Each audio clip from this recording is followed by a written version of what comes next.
In this video, we will talk about 5 different money challenges that you can actually complete. Financial abundance, budget, business, investing. Welcome back to Financial Abundance. I'm Peyton Fisher, and on this channel, we talk all things budget, business, and investing. If you're into that kind of thing, go ahead and smash that subscribe button, and let's go.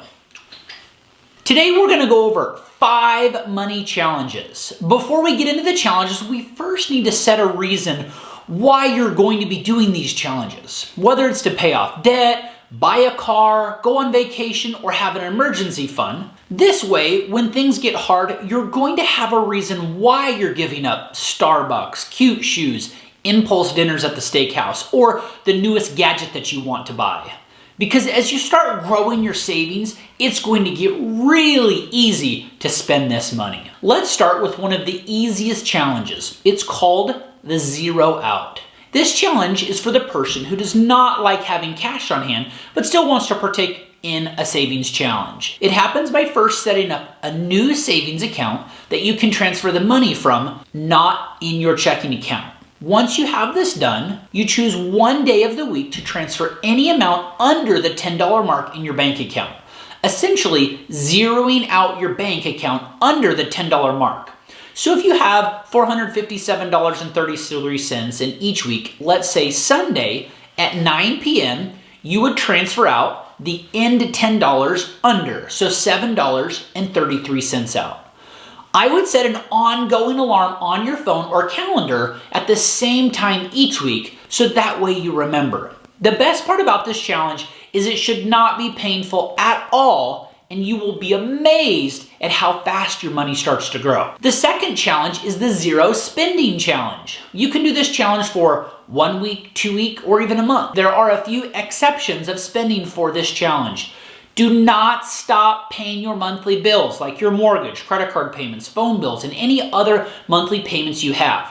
I cannot stress enough, you must pay your regular bills. The zero spend refers to any expenses that you will spend on yourself or family for entertainment, clothing, new gadgets, or anything that can be held off or postponed. And the money that you would spend this month should immediately be transferred into a separate savings account.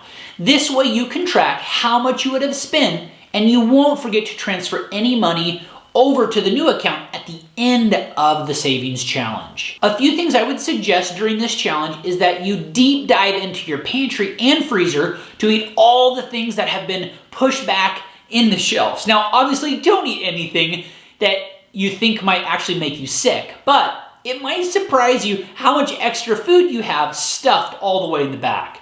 Now, this is not only a great way to save money, this is a great way to rotate out all the food and all of the cans that you have. Now, I have another video talking about how much we as Americans waste, up to 30% of all the food we buy. Go check that video out a little bit later. On to the third challenge. This is the 52-week challenge. I love this challenge because it will slowly get you into savings. The way that it works is each week you'll take what week you're on and save that much money. Week 1, save $1. Week 2, save $2. Week 3, $3. And this way it will not be a burden right when you start saving, and you're not trying to save hundreds of dollars a month right off the bat. This one is all about slow and steady wins the race. At the end of the 52 weeks, you will have a grand total of $1,378.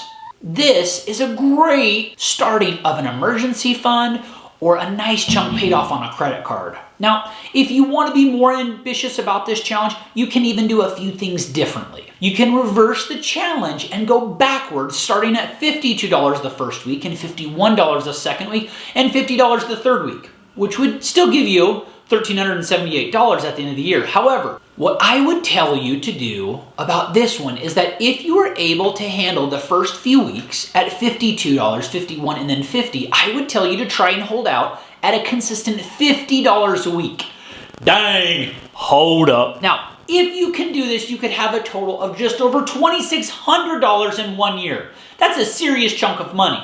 This could pay off more debt, go on a fun vacation, or be the start of paying for a car all cash. Now, the fourth challenge. This is the Holiday Fund Challenge, also known as the Christmas Fund. First, what you're going to do is take a pen and paper out or get your phone out and make a list of everyone in your family and who you're planning on buying Christmas presents for. Once you have that list, put out how much you want to spend on each person so that way you have an idea of what you want to spend. I personally spend about $50 per person in my family, and we like to buy a few others in our family's Christmas presents, so we budget $55 a month. Depending on what time of the year or when you're watching this video is how fast or slow you'll be able to take this challenge. If you have a budget of $500 and you start this video in August, you'll need to save $100 a month or $23.33 a week, or an average of $3.33 per day to accomplish this challenge. Now, this challenge becomes a lot more manageable when you break it down daily. You just have to stick with the slow and steady grind. The fifth and final challenge is the $5 challenge. This challenge can run either 6 months or 1 year.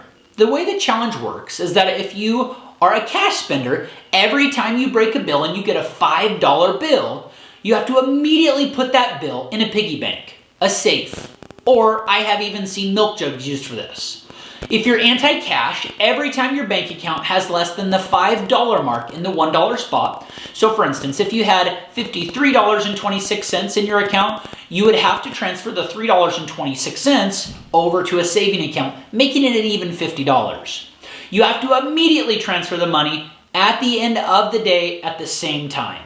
If you're pushing harder or pushing to save more money, this challenge can even be bumped up to the $10 bill challenge. I want to know if you've done any of these challenges already, and if you have, how much money did you actually save? Did you achieve your goals or not achieve it? If you have a cool challenge that I should do a video on, please put it in the comments below and I will work on putting together a video for that challenge.